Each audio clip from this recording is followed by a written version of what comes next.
Salut Caro, qui j'en. Ben, bonjour, Julien, ça va et toi? Voilà, qu'a chambé. D'accord, Vrai misère pas mort. c'est ça. Donc, soleil là, qu'a brillé bon matin là. Et ils ont un gros problème. Dans quelle résidence vous êtes? Alors là, nous sommes à la résidence Ariane, située à Bazin-Abîme, à rue Hubert Faoul. D'accord. À ce jour, qui problème vous êtes? Alors le problème, c'est que en fait, ici, là, c'est une pompe de relevage donc, qui date de 20 ans, donc depuis 2004, depuis la livraison des résidences Ariane.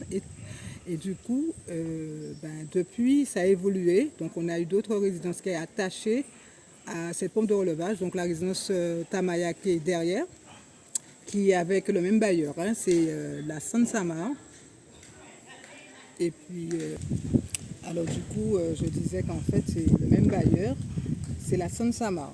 Donc ce qui se pose, c'est que les locataires, nous sommes là depuis pratiquement 20 ans pour certains, il y a des nouveaux, il y a environ 80, on va dire presque 90 logements.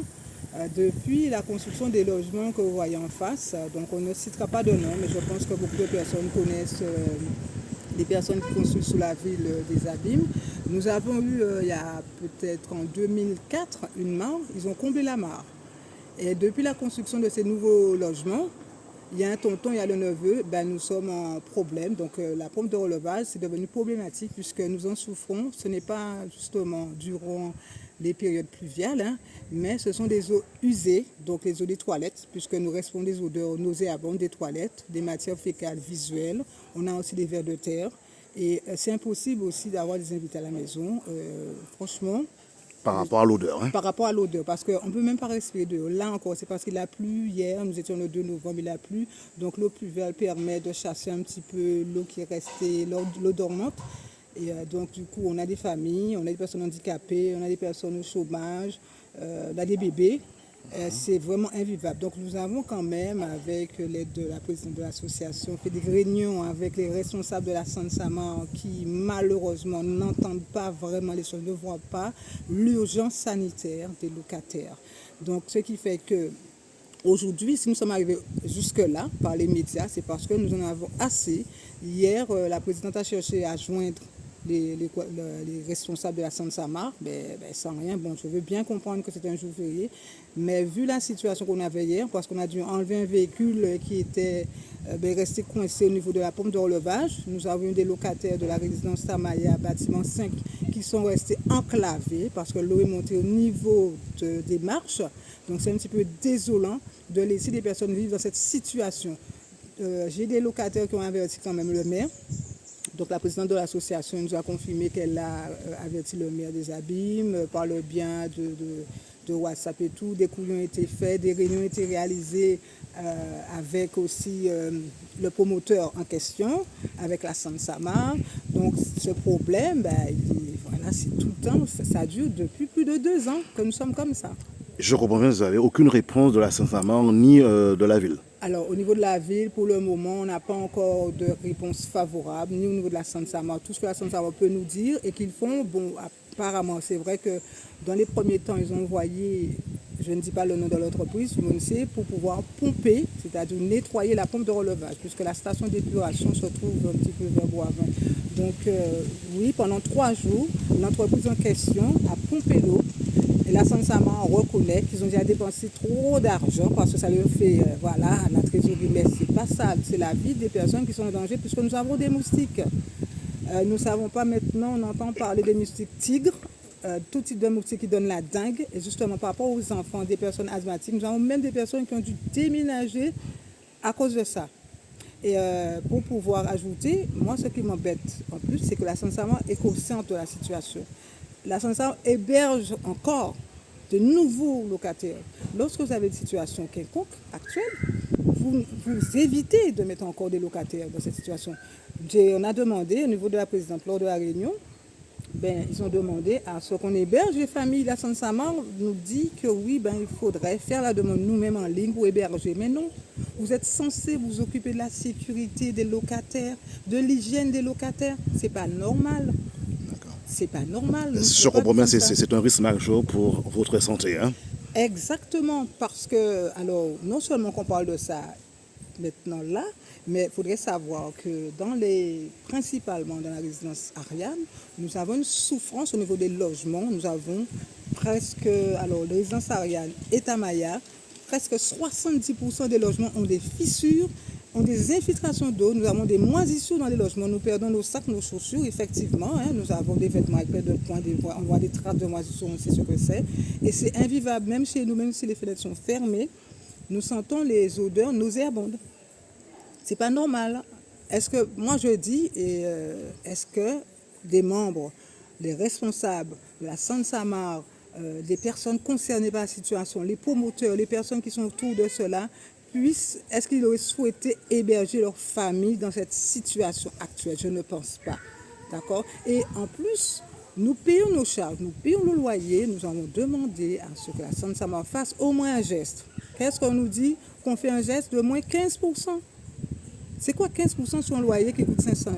C'est rien. Ce n'est rien. C'est une bouchée de pain. Donc, il y a un manque de respect, il y a un manque de professionnalisme.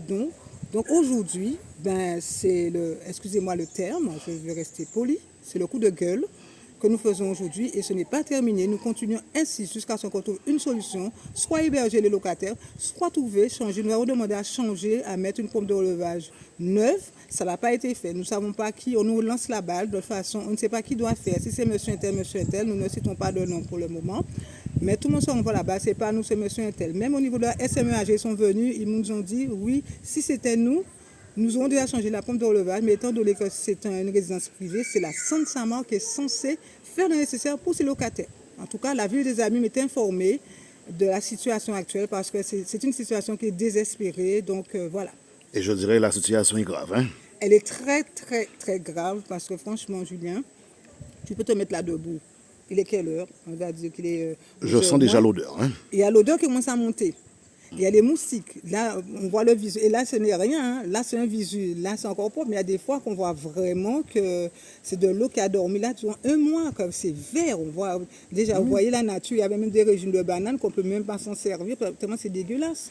Et même si on veut faire l'intervention, alors justement, je vais ajouter pendant que j'y pense, au niveau de la Sansamar, qu'est-ce qu'ils me disent? Oui, ils disent que oui, c'est les EDF. Donc maintenant, c'est EDF qui doit venir changer le compteur d'eau qui se trouve bien ici, là, ouais, le petit boîtier blanc, qui doit changer le compteur d'eau, le mettre autre part. Parce que c'est lui qui cause le problème.